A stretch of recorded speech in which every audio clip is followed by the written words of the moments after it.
Knees and toes. The shoulders have to do with anything? Because of what you did to my bold prediction. Yes, I'm taking this too far, but I don't care. We're The going. noise is great for those who are audio only. What's up, everyone, and welcome into the Buffalo Sports Collective. It is Monday, March 23rd, 2026. As always, I am PK alongside my co-host, Phil.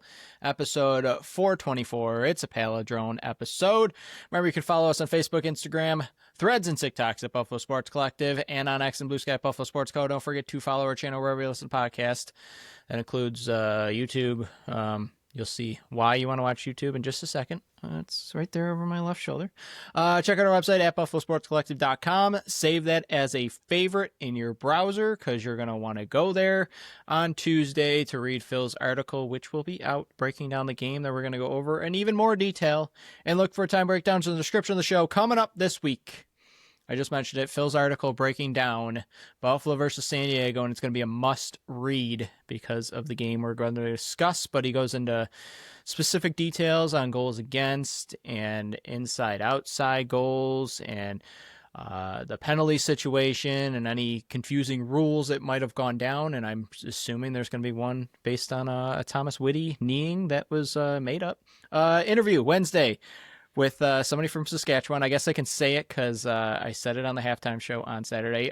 Cody Jansen is going to be on with us again. The play-by-play man for the Saskatchewan Rush. Got that interview scheduled for Monday, so hopefully nothing happens and he's still on because I'm already committing to it right now. I know I said I wasn't going to do it, but I'm doing it anyways. Power rankings and Week 18 pick'em coming out on Thursday. Remember, you can vote on Monday, Tuesday, Wednesday on X, and Tuesday, Wednesday on Instagram stories. You can participate in the people's picks who you didn't get any closer to Phil, but you got one game further away from me. I'm having a stinky year. Before we dive into the episode, congrats to the girls varsity basketball team for my alma mater, North Tonawanda High School, for winning the state title this year, first time in school history. And I know back when I was in high school, which was 16 years ago at this point, the team wasn't very good and hadn't been very good. They went independent this year, I believe, so they weren't a part of a conference because they were so stinking good last year that they were just beating up on all the lower teams. So they went independent, like picking up really good schools from all over the state. And I'm pretty sure they had like an insane season. I don't know if they went undefeated. I didn't follow close, but I know they won the state championship today. So congrats to them. And thank you to John Gertler for having me on the halftime show once again. I was on last year. This time I did it from my own living room. A little less stressful because I didn't have to hear my own voice in my headset, which if you don't know the whole story, I talked about it last year. Go find that episode. I have no idea which one it was. But again, thank you for John Gertler for having me on. It was a great time. And anytime you want me back on, hopefully I did a good enough job. But hopefully people tuned in for that. On today's episode, Buffalo versus San Diego. What an absolute insane game that was. Stayed up till the wee hours to watch it. Phil thought I went to bed. I did not. I was just on tape delay. Week 17 review and the Sabres' last two games. But Phil, let's dive into the Bandits real quick. You can narrate this. I have something to do here for you YouTube viewers. Okay, well, I was going to get into something first, but I guess we'll get into the good while PK aggressively changes the sign before I get into what I wanted to bring up right away. The Bandits won somehow, some way. Where there's a will, there's a way. All the cliches. I don't know. I still am in shock. I have no idea how they won that game. I don't know if they really deserved necessarily to win that game. And so now the PK is sitting back down. So the thing I wanted to bring up real quick, because as I was watching the game and as I was getting further and further into the fourth quarter, and personally, I was still watching the game. I was going to see what happened, but I had already kind of been like, all right, well, this just isn't their night. They look horrible. O'Reilly's playing out of his mind. It is what it is. They lost this game. So as I was coming to terms with that, I was thinking about what this means for the Bandits moving forward, and obviously they wouldn't have the head-to-head with San Diego. It would knock them down a peg. They got no help pretty much around the league except against Ottawa. Everyone that they needed to lose ended up winning, and I was like, looking at the schedule mentally, they got Saskatchewan, they got Vancouver, both really hard games.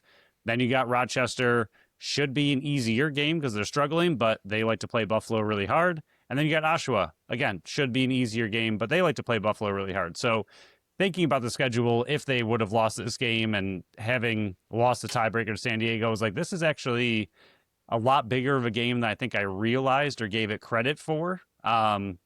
Because of their little win streak, and they had put themselves in a better position had they lost any of those games, obviously. But I think if they lost this one, I would have been a lot more nervous about the end of the season than I really gave it credit for going into this game. And then they somehow found a way to win. Yeah, I mean, talking about that, we kind of touched on it on the preview show, but I don't think we did it enough justice on just how important this game was. Like before that doubleheader weekend versus the Rush and the Rock, we were talking about no matter what happens to the Rush, like you have to beat the Rock if you want to try to make the playoffs. And we went through the entire schedule on, and it was even your pessimistic, realistic, and optimistic game show that we played as well. And we were talking about like these are the must-have games. And the entire time, San Diego was a must-have game. And beating the Rush kind of changed it a little bit, changed our opinions on, okay, you get a little bit of a buffer. But it's the teams that are right near you in the standings that were so important to get. So like the Torontos, that one's so important to get. The Seals right here, that was so important to get. Coming up, Rochester, that's so important to get. Earlier in the season, you got Georgia, you got Vegas. But you also dropped ones against, Ottawa. Yep. That you don't have anymore. So that's why the teams that are so around you are that much more important than the Rush game, than the Mammoth game, than the Vancouver one coming up, because really you're fighting, I think I said it on the halftime show, there's like 4 teams fighting for 3 spots, and one of them's going to be unlucky. Even if you want to toss Rochester in there, that means there's 5 teams for 3 spots.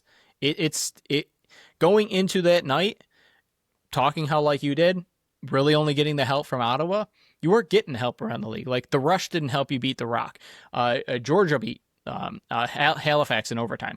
You weren't getting the help around the league. So that's why this game was so more important, because you went from possibly having a 2.5 game lead to being tied or being a full game up on Las Vegas for that in that 8th spot right now. That's why that game was so important. That's why it's so important to beat the teams that are near you in the division and rooting for the teams that are so far above you. I shouldn't say so far, but well above you in the standings that it's going to be tough, very tough to catch. But they got this one done in epic proportions.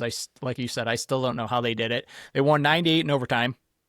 Smith had 3, Nanacoke had 2, Rezataritz, Byrne, Scanlon, and Bucky each had 1. Vince 36 of 44 saves.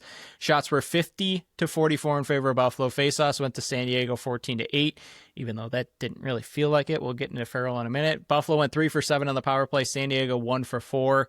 It was 2-1 San Diego after 1. It was 4-2 at half, and that's when John called me in. I'm like, great, I get to have 2 goals to talk about. I was like, you gotta be kidding me. The one game he wants me on for the halftime show, Buffalo scores 2 goals and both of them were on the power play. It was 7-3 after 3. And Phil, it was 8-4 San Diego with 7:39 to go. Byrne scores it with 40, or ties the game with 44 seconds to go. Thank God Bucky's still on this team, picking up that loose ball that I still don't know how he got. And then Smith wins it 3:59 into overtime. Phil, just an absolutely insane game. And I don't know how we didn't expect this sort of game. Maybe not this epic comeback, but this close of a game based on, the 3 games that we saw last year, and even the game versus San Diego a few years ago where Priolo wins it in overtime.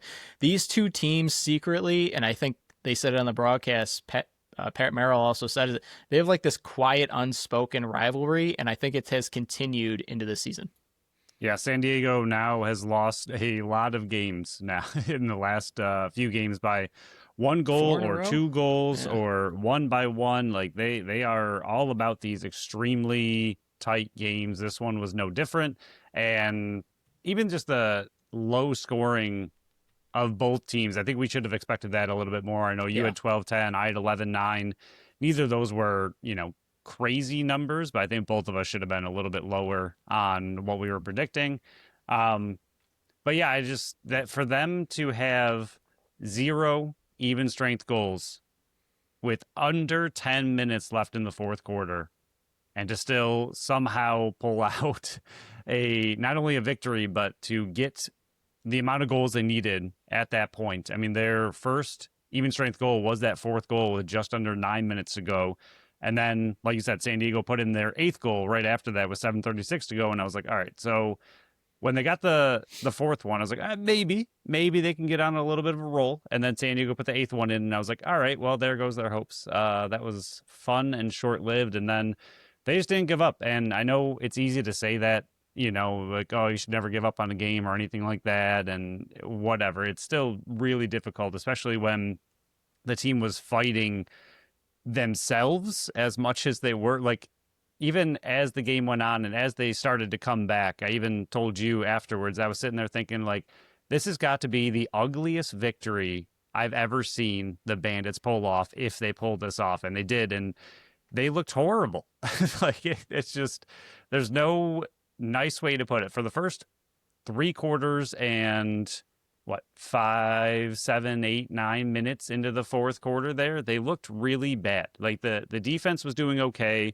Vince was playing out of his mind trying to keep this team in it, and the offense looked horrible. The transition decisions were awful. There were so many mental mistakes that they're not used to making. And even as the game went on and they were starting to come back a little bit, you saw, I don't know where I have it. Yeah, McKay had a great cause turnover, and he sprints all the way down the field and just shoots it.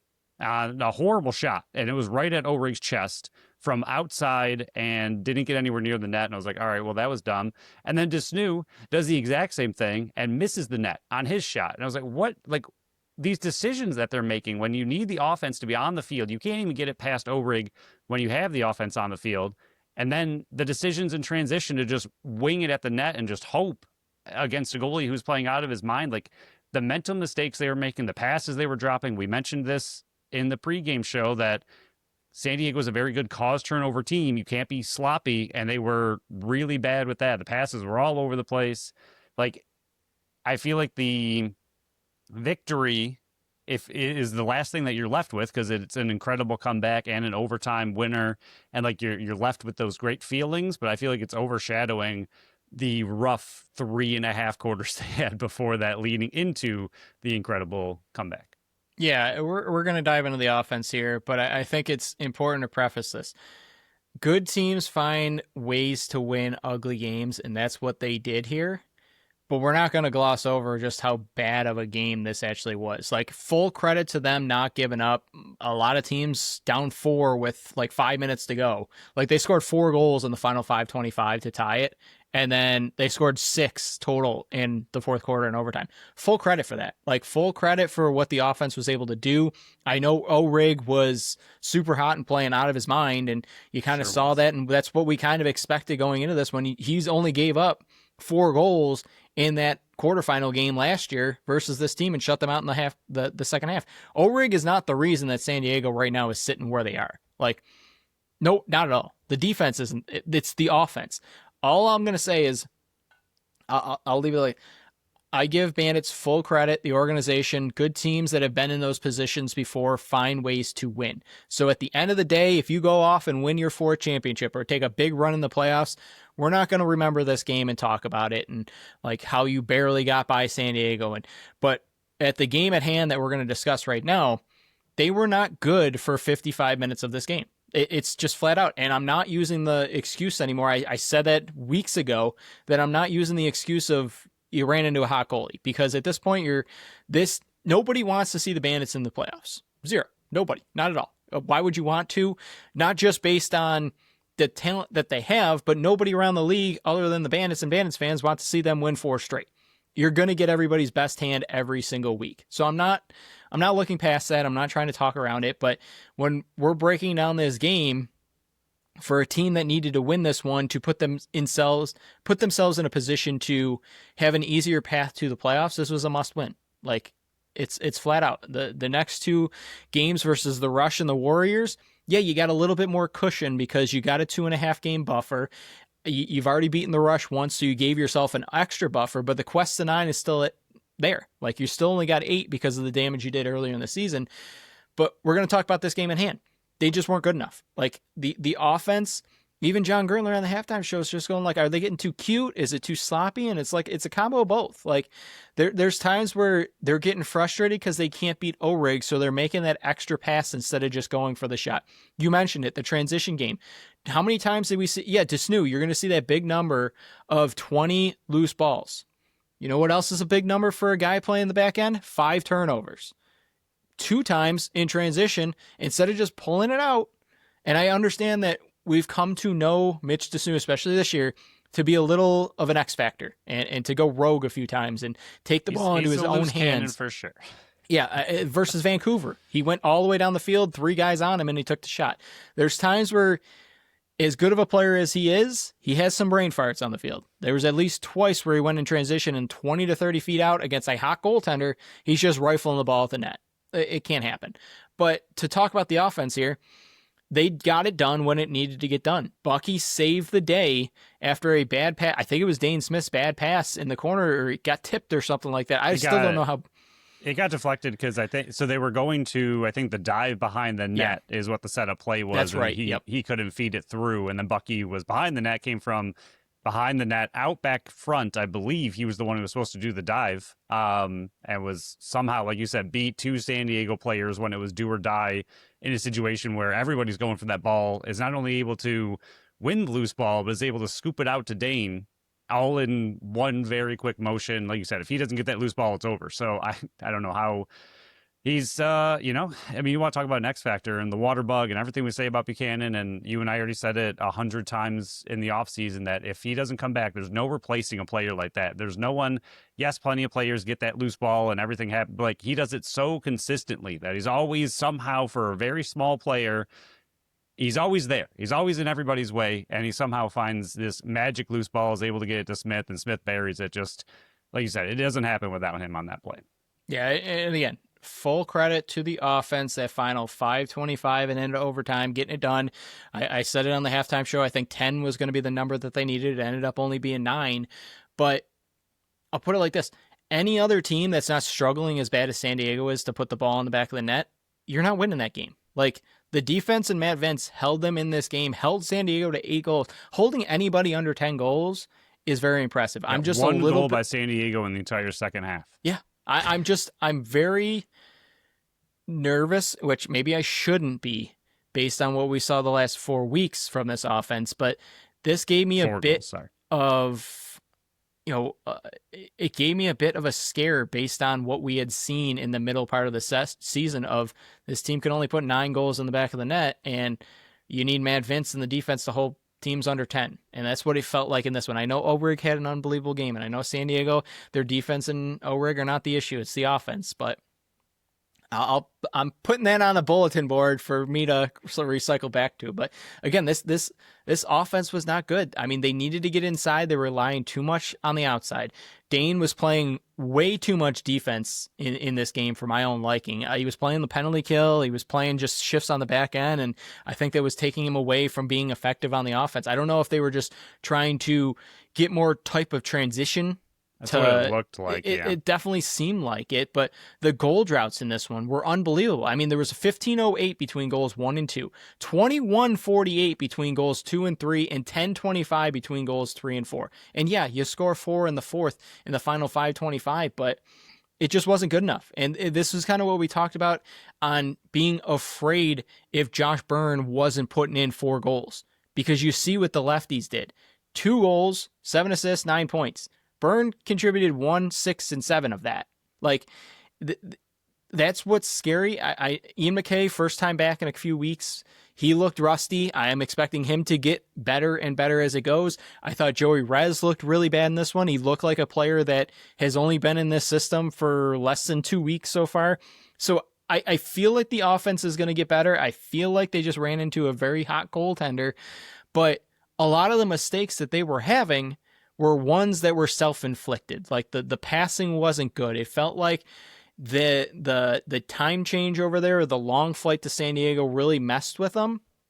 But this was a very, very ugly game for 55 minutes, including some of the times early in the first quarter of even the defense trying to get the ball out of their own end, like the passing and even the guys that were trying to come up with the clean passes. And then even when they dropped the clean passes, they were having tough time scooping up the loose ball on the ground. It was just a very, very ugly game that they are very, very lucky to walk out with. Yeah, I mentioned it in the preview show that, which team is going to be more lethal, the team that's on the winning streak or the team that is desperate to keep their playoff hopes alive. Yeah. And it looked like San Diego was much more desperate, much hungrier in this game than Buffalo was. Buffalo looked like they were on their heels. They didn't look ready for this game. And I'm not saying they weren't. I'm not saying that they weren't prepared or anything like that. Like, they're a very great professional team, but San Diego came out a lot more aggressive, and you saw that in the first quarter. They were just flying around. I think their defense the entire game was more aggressive than Buffalo's offense. Like you said, Buffalo was struggling so much to get inside, and as you saw as the fourth quarter went on, most of the goals they scored were from the inside, or a decent amount of them were from the inside. They were fine. Like Joey Rez's right on the crease. Scanlon's was a that great was still an pick and roll. insane pass by Smith. Yeah. It was like turned and it was yeah. fired and it was right there. It was insane. And then Byrne behind the back to Scanlon, who's wide open, on top of the crease. Like, those are the goals that you're able to get against a player like O'Rig, even when he's hot. Like, you have to be in there. And then we're doing enough the rest of the game to get inside. San Diego was forcing them to the outside. They were playing very physical, and Buffalo just had no answer for being able to get inside. And you could see that it just looked like San Diego wanted it more the entire game. Like, even when they scored, they were so insanely fired up about getting any goal that they got, and Buffalo would score and be like, yay. Like, it seemed like the energy was all on San Diego's side until the very end of the fourth quarter. But until that time, Buffalo just looked bad. And they had a great win streak. They've beaten some really good teams. You're allowed to have a one-off bad game. It was a West Coast swing. Like, I don't want to give them too many excuses, but they looked bad all around. Like you said, McKay looked pretty terrible. I do think 100% it was because he's coming back from an injury. I'm sure he was a little bit hesitant to even be on that ankle.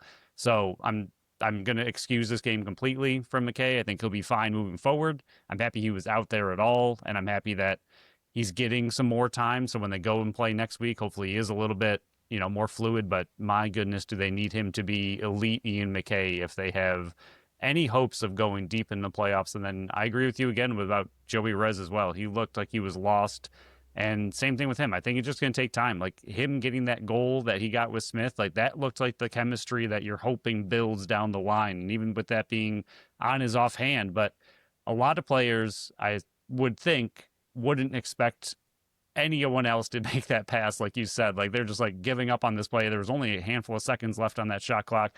Even the player that was draped all over Joey Rez, there was a guy right in his face. I would be like, there's no way Smith is getting me this pass. Like, I'll be ready, but a lot of people, I think, would drop that pass or just not be fully prepared that Smith is going to find a way to rifle it across to me. And he was right there for it. So I think that chemistry is going to build. I think McKay will be okay. But if that left side doesn't find some more scoring, like we said earlier, like if Byrne has, and it wasn't even an off night for Byrne, but he didn't score a ton. And that's what we talked about before, that like when he has all these assists, it's great for the offense. I love that he's getting assists. He's an amazing player. They need him to score goals from that left side because the left side doesn't have a lot of scoring. Scanlon's good for one a game, and that one he got was really great. He's got 2 shots on goal this whole game. Like, he's not a goal scorer, and that's fine. That's not his role. But if he's not a goal scorer and McKay's struggling and Byrne's not putting it in the net, everything is relied on that right side. And you're asking them to do so much and so much heavy lifting that Byrne just needs to be able to be more consistent with his goal scoring and a little bit less about the assists. And again, those assists count as goals in a way because they lead to goals. So it's not the end of the world, but I think Byrne needs to find, or the Bandits, I mean, not even just him, I'm not going to single him out. The Bandits need to find a way to get Byrne more open looks and open opportunities for him to score so the left side is a little bit more of a threat.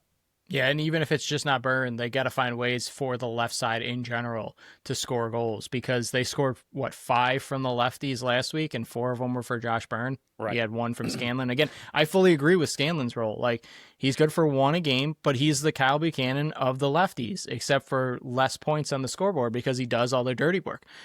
It's not his role. You need a guy like Ian McKay to step up And first game back, I'm with you. I'm going to use He's that as fine. an excuse of I've had ankle injuries before, I've had knee injuries before. It's tough to get back on the field, and this is just on like my level. It's nowhere near the professional You and level. I It's were pretty shocked he was out there at all. Like, I yeah, thought he was going to be out at least another game. It seems like a really quick turnaround for him.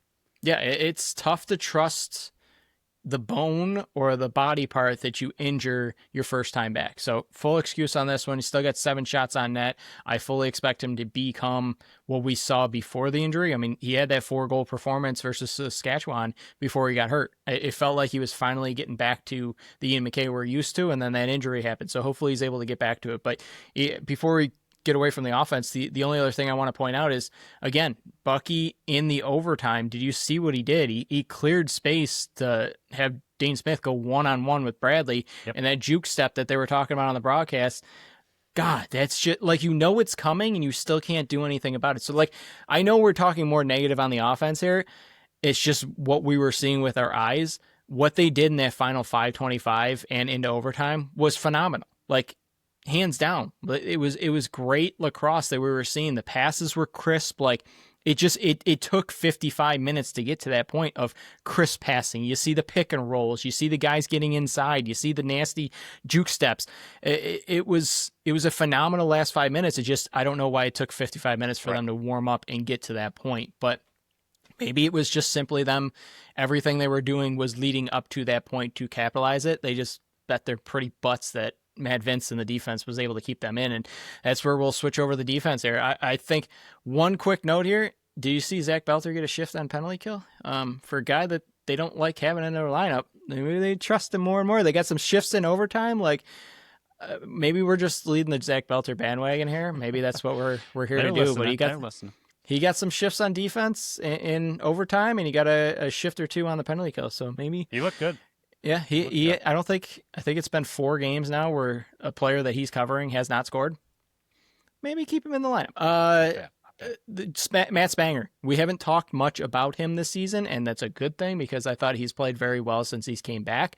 But the block pass and that final shift by San Diego, like, they had an opportunity to try to score the ball there, and Matt Spanger tipped the pass, and they didn't even get a shot off. I thought, and another good thing here, and I'll own up, and I say, if I'm harsh, it's because I see it. If I'm praising, it's because I see it. Nothing I'm saying is personal. Nothing I say is biased. I take my bias hat off as much as I can when I'm sitting here. I thought Paul Dawson was very, very good in this game. It didn't.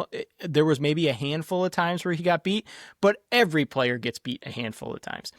It looked like he wasn't going for the shot blocks every single time the ball was there. There was one time where the guy was trying to crash in and he was playing legit defense. This was the best Paul Dawson I have seen in a few weeks, maybe a couple months. But I wanted to give him praise here because I've been so hard on him. Paul Dawson looked really good in this game. And I think it goes back to he's not trying to block every shot. What did he come up with here? In this game, 1 block shot. That's fine with me. That's fine. That's I'm good great. with it. Yeah, it means you're playing legit defense. I think too many of his block shots are coming when he's resorting to that rather than playing defense. Hands down, this was his best game I've seen from Paul Dawson in quite a few games. So hats off. I'm not absolving for what has happened in the past. I'm not even apologizing for what I've said in the past because I stand by what I said, but I'm standing by what I say here. This was his best game that I've seen him play in weeks.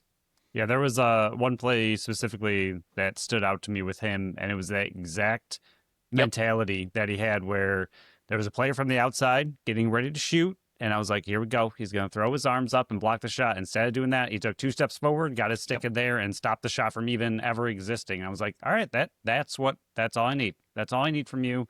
Stop trying to block shots every single time. And when he does, he's great at it. I get that. Like, it's one of his things, but it's a lot better when the shot doesn't even exist than trying to block the shot and possibly screen Vince. So I agree with you. I was keeping a loose eye on him, but it was good that you didn't have to notice him. And like you said, there were a handful of times, but every player out there gets beat a handful of times. That's not a big deal, but I agree with you. I thought this was one of his best games as well. I thought Whitty looked a little bit rough in this one. I thought I was noticing him at times for the wrong reasons again, but overall, I feel like Vince and the defense are not going to get the credit they deserve for holding this game as close as it was for as long as it was. I think it easily could have gotten out of hand. They easily could have given up with the offense doing pretty much nothing for as long as they did. And for them to stay in there, and Vince, especially with the amount of saves he was making and the big saves he was making, but even the defense, like everything's going to be remembered for the offense and how it ended the game and how great it was at the comeback. But the defense is what got you there to begin with. I know San Diego doesn't have the best offense in the world, but that doesn't, I mean, we've seen Philly put up 13 at times against this team. So just because the team doesn't have a great offense doesn't mean they can't go off at some point, and for the defense to continue to play as well as they did. I thought there were some breakdowns for sure, but overall, I thought the defensive ends had a good game. Yeah, they held them to one goal for what is that, close to 15 plus 4 plus 2. Was that 21 minutes? One goal in 21 minutes of action, and no goals for like the final 10 plus minutes. Like, Right. I agree with you. The defense, the comeback. yeah, 100%. The defense of Matt Vince, especially with Matt Vince, we'll go over him in a second, but his fourth quarter was just absolutely ridiculous and disgusting, some of the saves he was making down the stretch. But yeah, I thought the start of the defense was really, really not them actually playing defense, just them collecting and getting the ball out of the back of the And net. again, I do think it was so much of San Diego came out so aggressive. They were playing like full court press, like every single time Buffalo had the ball and they were trying to get it out of the zone. Start that game. San Diego was all over the place and just right in their face, and they just had no outlet passes because San Diego was right there. They just were 100% full court press, and it was working really well. And like you just kind of said there, Buffalo was not ready to either start this game or to start at the intensity that San Diego came out just on fire and just in Buffalo's face. Yeah, and maybe this is a hot take, and maybe I'm going to get pushback for this, but I thought you can look at the numbers, and the numbers only tell a specific set of stories. Like, that's how I'm going to go off this. I thought this was Mitch Desnew's worst game back in a Buffalo uniform. I did not like his defense. He looked a bit too tentative or too slow out there. Like, there were a handful of times where he was leaving way too much space between him and the offensive player out there, especially like Berg and Leclerc.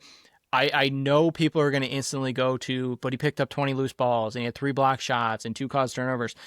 I mean, it's more than just the numbers on the stat sheet. I'm not saying he had a bad game. Don't hear what I'm not saying. His off games are still better than 95% of the rest of the league. It's like when we yell at Burn for only 4 points 100%. A game. Like, it's because the level that we're expecting them to play is that much higher than everybody else in the league.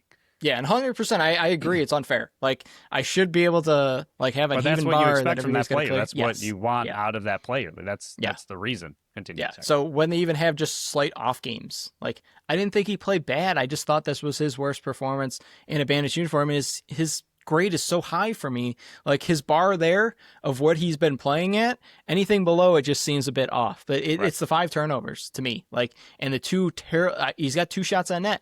Both of them were awful. Like, if you're running in transition, get to the net. Otherwise, the transition's better to be pulled out. You don't have to be taking 20, 30 feet shots on a goalie that's playing unbelievable and out of his mind. I guess my question to you is the decision to scratch Mike McCannell. I do that every stinking time. Did you like the decision to do that and have Carter Coffey in? I know Carter Coffey's in because Nick Weiss is out and Taylor Dooley got sent back down. Did you like the decision to not have McCannell in over a Whitty? I'm not even going to include Belter there, but over a Coffey as well. First off, I do still hate that we agree on things way too often. I was also going to come on here and say I thought it was Desnew's worst game as well. Okay. So that's we don't fun talk for before us. This. Like, we don't. Whenever I see your notes and things, I'm like, great, we agree again. No, I did not like Coffey in this. And we talked about this in the pregame show. You were like, oh, who do you think the scratch is going to be? Who do you think is going to be active? I was like, I'm done guessing with this team and their lineup decisions because it's always all over the place. And again, out of nowhere, Coffey gets the start, and there's no way I would have guessed that he was going to get the start in this game. So for me, I didn't like him in this game. And I think San Diego was one of the ones that proved like I understand it's about the system, and Buffalo has a very rigid defensive system that they play. So you want, if a righty's going out, you want a righty to come in, lefty going out, lefty to come in. I get all that, but I thought McCannell's just played a lot steadier, and Coffey his one rookie game, his first NLL game, he was fine. But McCannell's been such a staple at this point on the defense, and you can trust him back there. I thought he would have been the steadier option than throwing Coffey back out there for his second NLL game ever. And as you see, I know we say stats aren't everything, but Coffee comes away with no stats. I didn't even see him out there all that much. You had Dane double shifting like a maniac, so I think they just kind of sheltered Coffee a little bit, and we're kind of using Dane to cover for him. So at that point, what is kind of the point of even having him out there? I thought McCannell would have made a bigger impact. But they won the game, and we don't make those decisions, so there you go. Yeah, I personally would have kept Dooley in. I think based on the decisions that they're making on the back end, I think they want to cycle a lot of these younger guys through. So coming up next year, like they're kind of doing two things, in my opinion, is trying to figure out what they have in the bank here while also trying to win here. And it's worked. Like Coffee, both times he's been in, I haven't really noticed him, which is a good thing for a defenseman. But I just saw Taylor Dooley. I came on here last week at this point praising him, like saying this is the best I've seen. I think he's a full-time player next year. And instead of giving him another one and saying like, great game, Nick Weiss is still out, you're our number one filling guy, they're like, okay, Carter Coffee gets in. And this is, again, no shot. I know I talked down, I don't even think I talked him down, but I didn't give this glowing praise that the rest of the Bandit land is doing over Coltrane Tyson.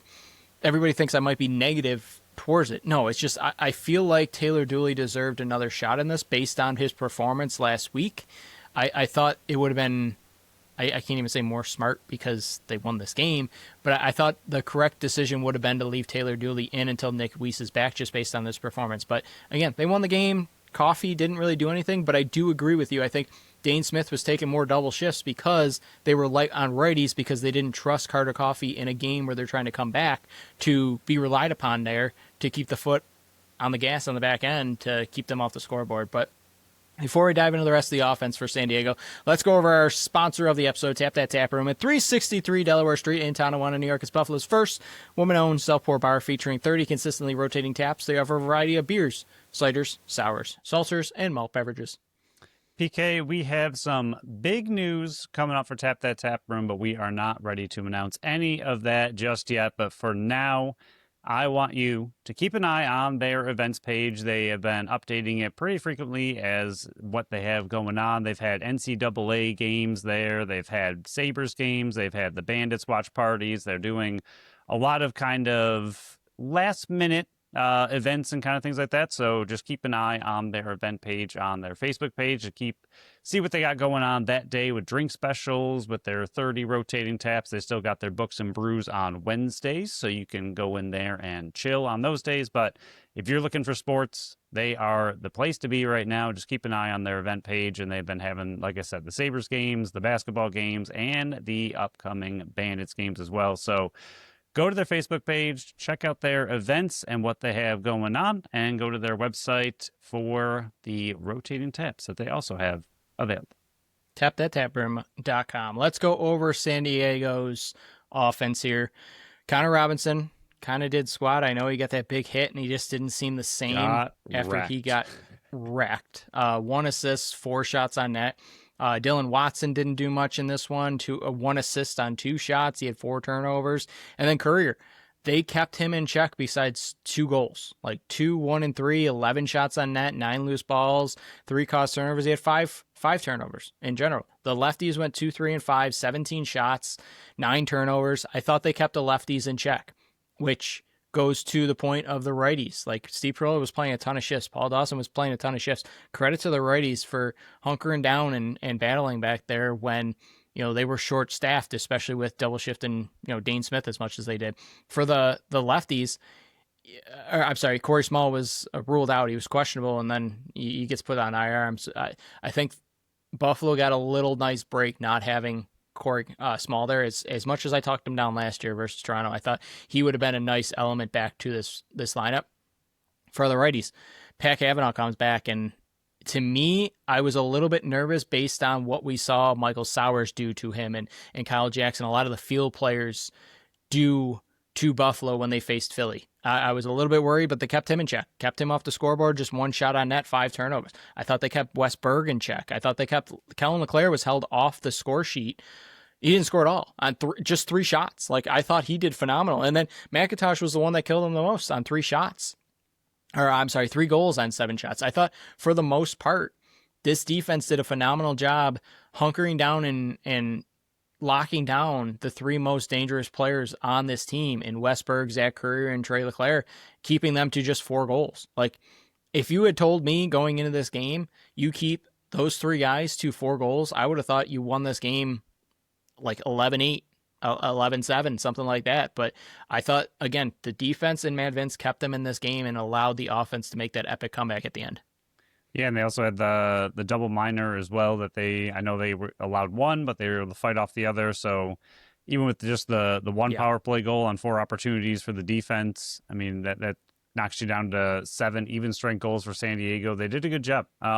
Again, San Diego is not known this year to have a great offense, but that doesn't mean any team can't go off at any time. And if, literally if one more goal was scored against the defense or Vince, your comeback isn't happening. So I thought they did a good job. They were very steady throughout the game. Yes, there were some miscues and it's hard because it was mainly on the transition, but I feel like it's so hard not to lump them together with the transition. Like when I think of the defense, that's what sticks out in my mind is just them struggling to get out of the zone and then in transition and picking some bad decisions. But overall, I thought they did good. Even the one, another one of the goals was the transition goal by Stainhouse. So that's not really on the defense when they're set. So for the most part, the defense was fine. I think they get overshadowed in a game where the offense was needed for this epic comeback, but I thought they played a very steady game, which we've seen a handful of times in the past this year with the Bandits where the defense and Vince played well and the offense just couldn't do enough. And this time, like they've been mentioning a lot with Buffalo, instead of finding a way to lose, they found a way to win. Yeah, we'll move over to the goalie here. I think the people that announced the end of Matt Vince's career need to go online, find a apology note that you just fill in and send it over to him because, my God, this guy, the last 4 games, 5 games, even Vancouver's, he's been on an absolute tear. And to me, along with Josh Burns' turnaround and the defensive adjustment, this team is not sitting 8-6 if Matt Vince isn't playing the way Matt Vince has been playing the last 5-6 games. Like, the saves he was making in the fourth quarter are absolutely ridiculous for I'm not even gonna for a goalie period. I was gonna say for a 43 or for a goalie period. Like, nobody should be making the saves that he was making. Some of the ones in the transition game, some of the ones right on top of him.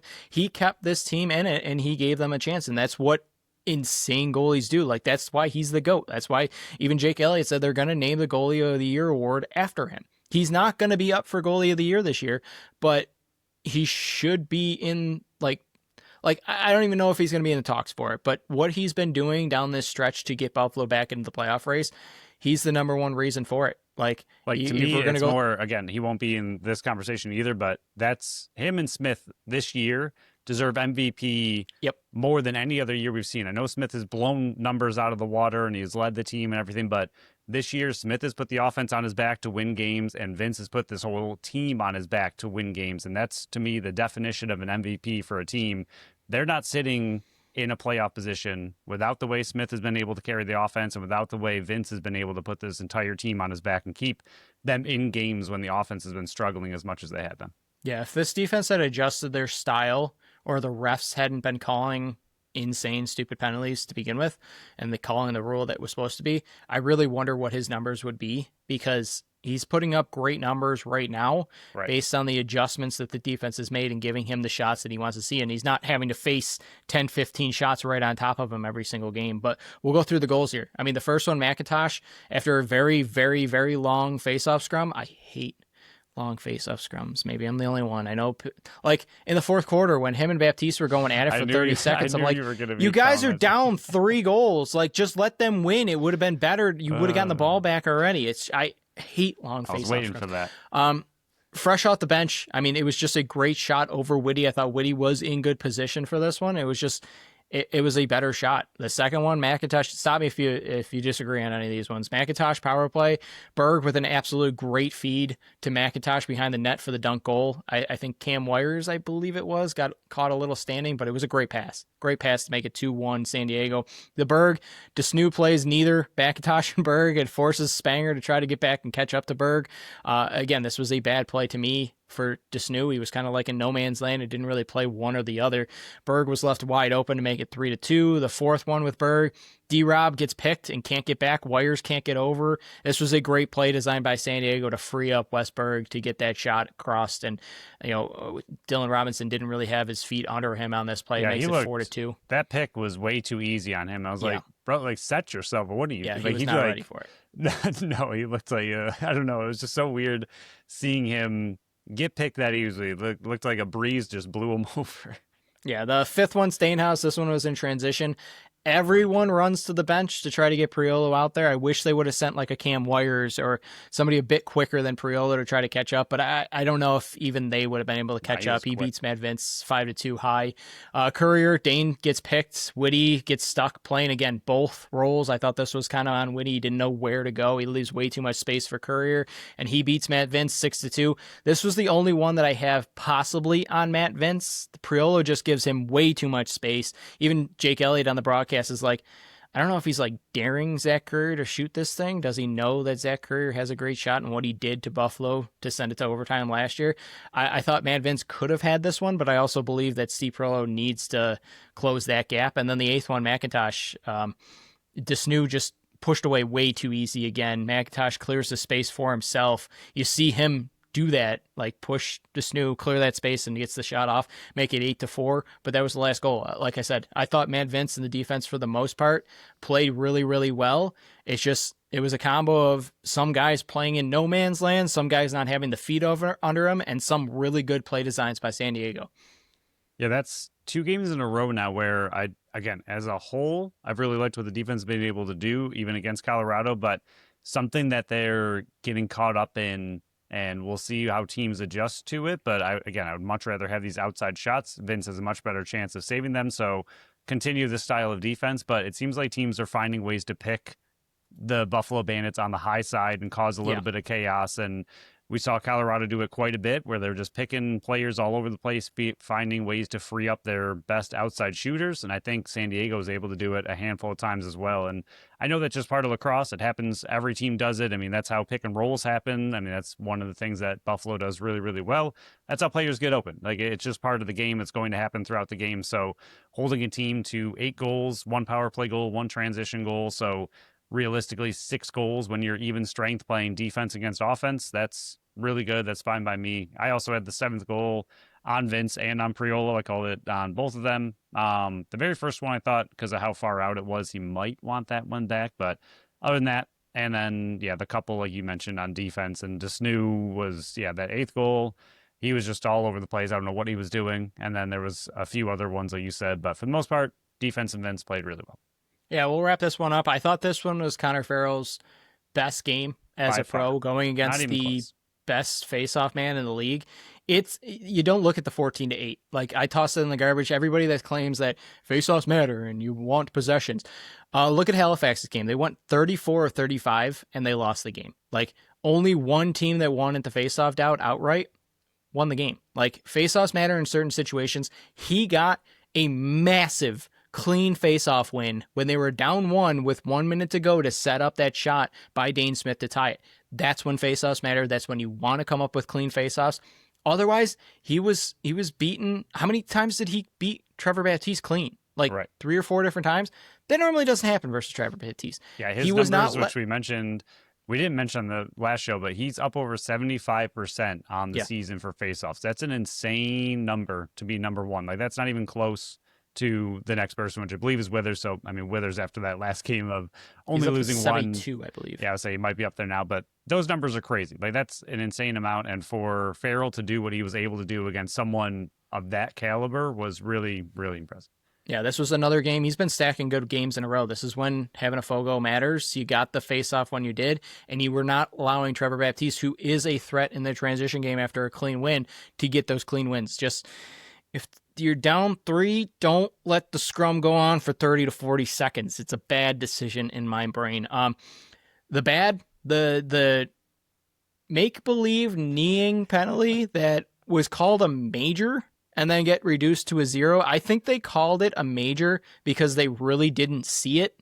Like, I think they just saw his knee go on the back of his head and they were like, okay, let's call this a major so we can review it.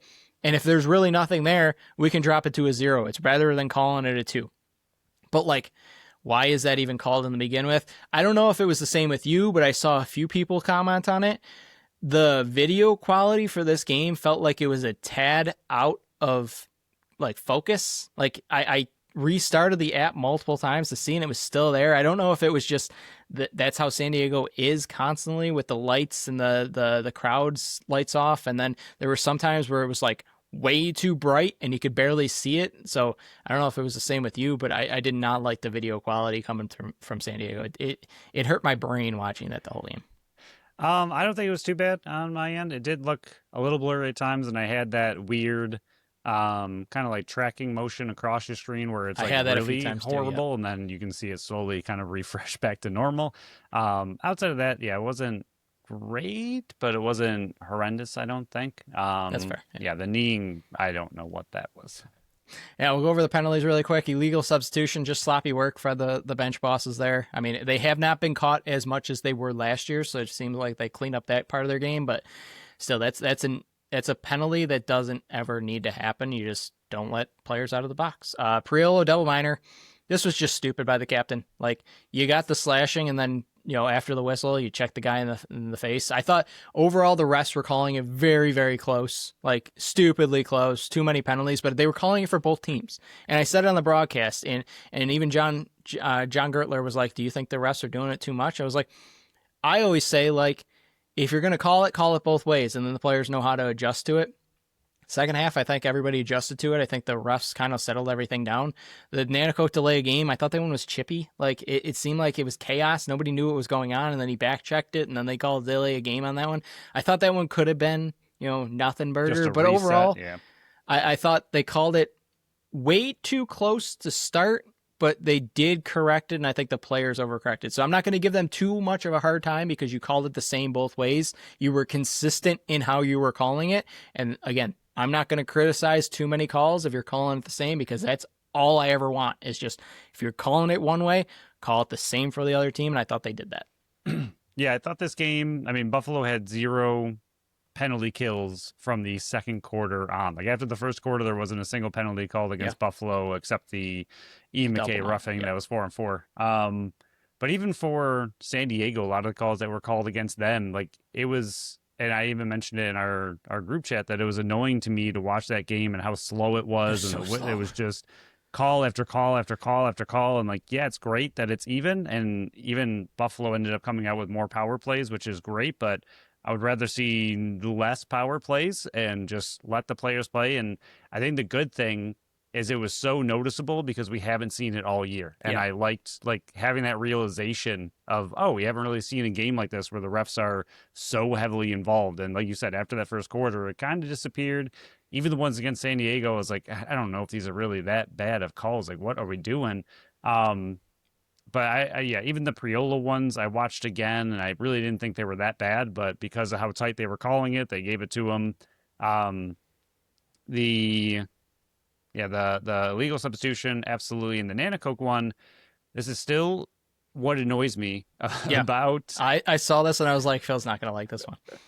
The NLL and their resets, it just does not make sense. You either need to stop the play, stop the player, and reset like they do half the time, or let a player like Nanticoke do what he did. Like, the whistle for the reset didn't start yet, but the player's already sprinting away down the field. What do you want him to do? So so you're just supposed to let him go and get a humongous head start on his 30-second shot clock possession, or he can chase him, hit the ball away, and you're upset about that.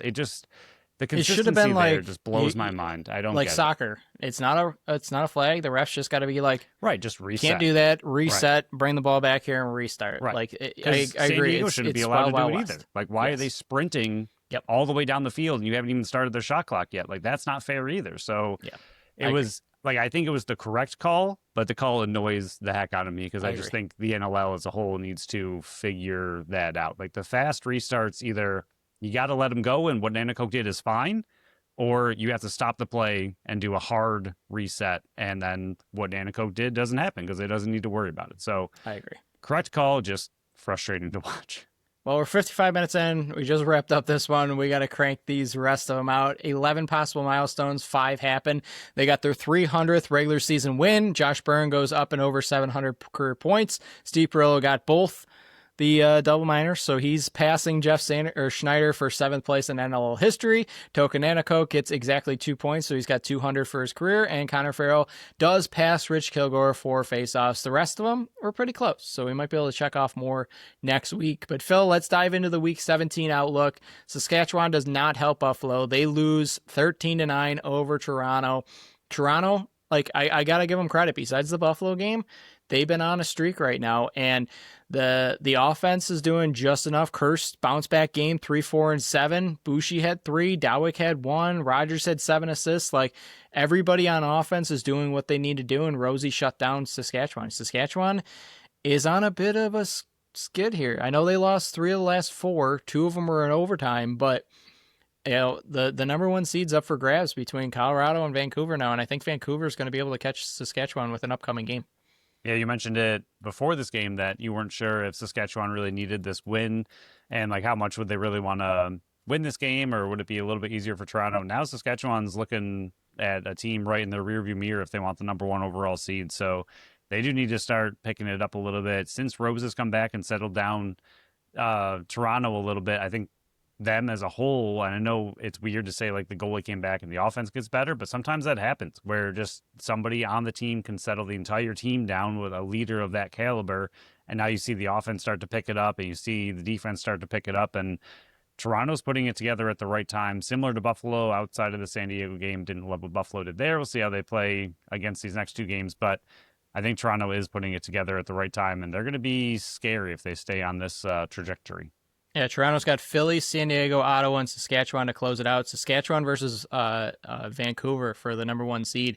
Vancouver's got Buffalo, Halifax, and Philly. Saskatchewan's got a tougher matchup here. They got Buffalo, Colorado, and Toronto. Like, Vancouver's only got 1 current playoff team in it. Saskatchewan's got 3. So it's going to be an absolute dogfight. I know Saskatchewan's got the head-to-head advantage over Vancouver, but Saskatchewan's got a tough stretch down the stretch. Could lose the number 1 seed the same way they did last year. Yeah, 100%. Next game on Friday. This was an insane fourth quarter. If you thought Buffalo's was insane, Halifax versus Georgia was insane. Georgia gets the win, 17-16. Yeah, it was 7-1 Georgia after 1. Georgia got it to 10-1 early in the second. It was 11-4 at halftime. Georgia got it to 14-4 midway through the third, and it was 15-6 at the end of the third. 10 Halifax goals in the fourth quarter, including a Stephen Keogh between the legs backwards goal to tie it with 50 seconds to go until McIntosh wins it in transition with 18 seconds to go. Buffalo almost got helped back-to-back weeks by Halifax, and they lose it both weeks. Like, this is why we weren't big on Halifax. I think we both still had them in playoffs, but I don't think either one of us were very hot on Halifax this year. And whoo, baby, what a game. What a fourth quarter. Yeah, I was watching this game with the Toronto game on Friday, and I was going back and forth, and then once Georgia got it, I think it was 7-1 at the time, and I was like, all right, well, this game's over, and then went back and looked at the score later. I was like, oh my gosh, they almost pulled it off, but not quite. I mean, huge, odd win for Georgia. They looked so dominant, and I was impressed with what they were doing. I mean, it's good for their offense, but like you mentioned on your halftime show on the radio that the Dobsons looked a little shaky and the defense has looked a little shaky in the last couple of games. I don't think it's going to continue, but Georgia's an interesting team to, like, if they can keep what they had earlier on the defense and figure out the offense, they're going to be scary, but allowing a team like Halifax to score 10 goals and come all the way back the way they did is not what you're looking for. One of 2 games that went Buffalo's way was Vancouver over Ottawa. They get the 10-8 win. It was 3-3 after 1, 4-4 at half, 7-6 Vancouver after 3, and Ottawa tied at 8-8 with 8:17 to go, but Vancouver just does enough. CDB, 42 of 50. I don't think it was Higgins' fault. It's just Ottawa is just too hot and cold, like, to be... I still think that they're a playoff team. I think they're making the playoffs with their 8 wins right now, but they drop below Buffalo right now. Like, if they're right on the edge there, Phil, like, Ottawa could find a way to screw this up and miss the playoffs. Well, at least neither of us bold predicted them to make the playoffs finally.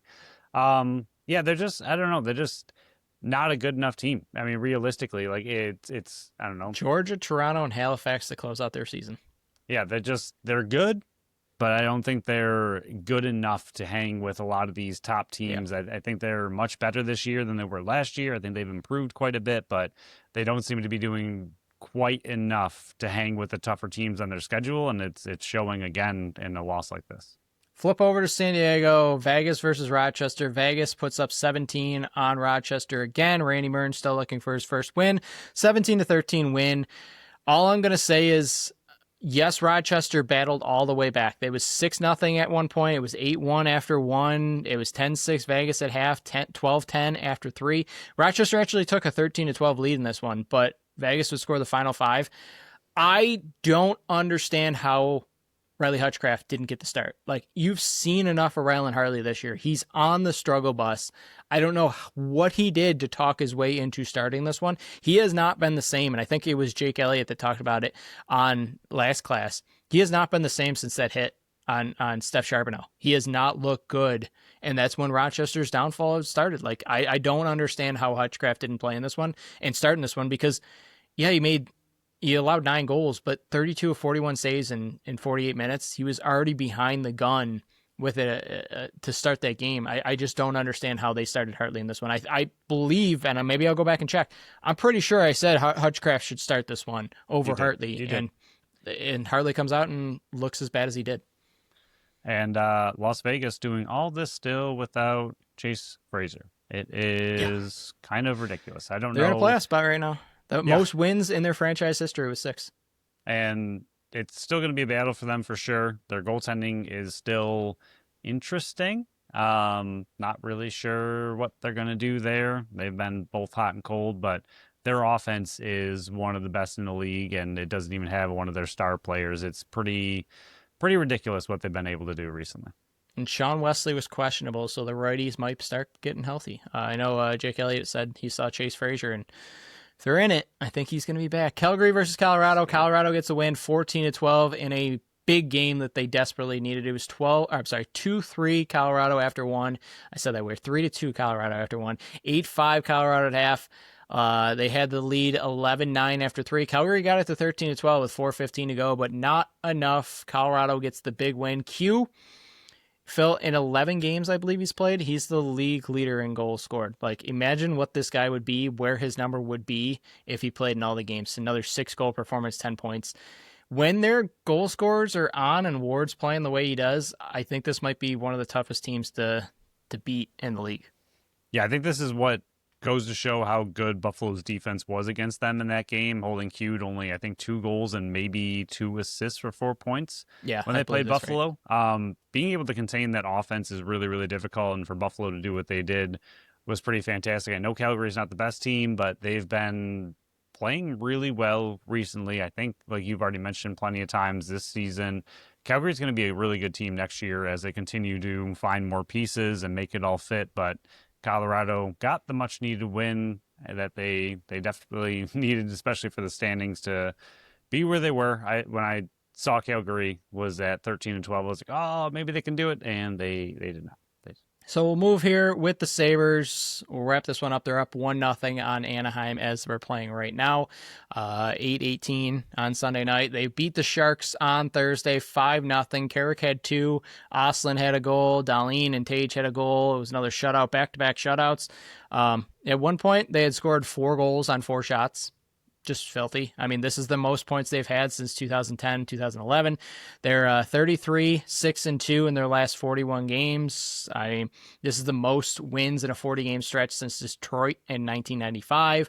Phil, they started 2-9-2 on the road. They're 19-2-1 in their last 22 games.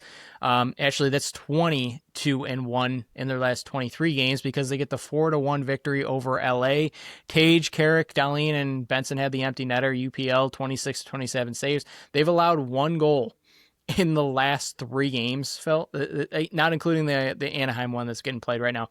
But I guess my question to you is, Carrick, not including the Anaheim game, has scored 5 goals in his 8 career games with Buffalo Sabres. Is that the best move at a deadline Buffalo's ever made, besides maybe I think they brought Dane Briere in before that stretch. I believe he was a deadline deal for Chris Gratton and a pick, I remember. But in recent history, let's say like the last 10 years, 15 years, is he the best deadline deal that this team has made? Like, beyond just the goal scoring, he's winning faceoffs. He's grinding it out in the fourth. This was a fantastic move, and this is the type of move that if Kevin Adams had made in the past, he would still have a job right now. Like it's that clear and obvious. Like if Kevin Adams make a trade to bring in a guy like Carrick, he's still in a job and he's reaping the benefits of what he did. It's just he was gung shy. Yarmo wasn't. He goes out and gets a guy that's contributing in massive ways to this team. It's just that goal he scored versus LA was filthy, absolutely filthy. Yeah, I think this is really great scouting. By the Sabres. In 24-25 for the Rangers, in 80 games, Carrick had 6 goals. This season for the Rangers, in 60 games, he had 4 goals. And then in 8 games with the Sabres, he already has 5 goals. So in, 140 games, I think, with the Rangers, he had 10 goals, and he's already up to 5 in 8 for the Sabres. And he was brought in to be a physical presence on that bottom line to throw hits, win faceoffs, be just a steady presence. And yet he's brought so much goal-scoring upside that has seemingly been pretty quiet in his entire career. He hasn't really had any kind of performance, not even a stretch, but a whole season of performance that he's able to do with the Sabres already. So I think what they've been able to unlock in him, or what he's been able to unlock in himself since coming to Buffalo, has been huge, on top of adding what he was already brought in to do. And I forgot which game it was. It might have been Tampa, that he won that really late faceoff in the defensive zone that kind of iced the game. That's what you really brought him in to do, was be a faceoff guy in late games in the defensive zone. He's done that. He's thrown hits, and he scored a lot of great goals. He might be the best addition at the trade deadline in recent memory, for sure. So before we talk again, we'll go over the Anaheim game that's being played right now. Again, they're up 1-0 early in the first period, and then they got Boston on Wednesday. So this long road trip that they're on is going to come to a conclusion, and by the time you're listening to this, they'll only have 11 games left on their schedule. Right now, they're sitting in first place. They're still fighting with Carolina to get that number 1 overall seed in the Eastern Conference. But what this team is doing right now, they're an absolute wagon. Anybody that wants to jump on the bandwagon, you're welcome. You just can't talk about the struggles that everybody in Buffalo has gone through. But we'll wrap this one up because we're close to an hour 10 into this one. Who would have thought a 9-8 game would have had so much to talk about, but it did. Don't forget to vote for the people's picks on X Monday, Tuesday, and Wednesday. You can vote on Instagram stories on Tuesday and Wednesday. Participate in people's picks. There's 4 more weeks to jump on the bandwagon. Maybe people's picks can catch Phil, because I know I can't do it. I keep falling further and further behind because I got to gamble a little bit here. Remember, we got Phil's article coming out on Tuesday. Listen for that, buffalosportscollective.com to give that a read. That's coming out on Tuesday. We got Cody Jansen coming out on Wednesday. And we're just going to keep plugging away and putting out more content as we go, leading up to the playoffs and all through the playoffs. So even if Buffalo somehow doesn't make the playoffs, even though it's going to be very tough not to do, or if they're out in the first round, we are covering the entire NLL playoffs. We are 2 shows a week all through May, and give the interviews a listen as well, because when we bring people on, it's to talk about the team that's next on the Buffalo schedule that knows more about that team than we do. We know a lot, but they know more. So we will wrap this one up. I thank you for listening to another episode of the Buffalo Sports Collective.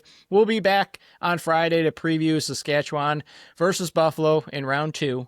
First game went to overtime. And we'll talk about the last 2 Sabres games and if Buffalo's Bills do anything. Otherwise, they'll stay dormant for a while. We'll wrap this up. Thank you to Tap That Tap Room for sponsoring this episode and this podcast. Follow us on Facebook, Instagram, Threads, and TikTok at Buffalo Sports Collective, and on X and Blue Sky at Buffalo Sports Co. Visit our website at buffalosportscollective.com. Phil's article out on Tuesday. Give that a read. Follow our channel wherever you listen to podcasts, and make sure you leave us a review on Apple and Spotify. Phil, this was a fun podcast. But we'll talk to you all next time. Bye-bye.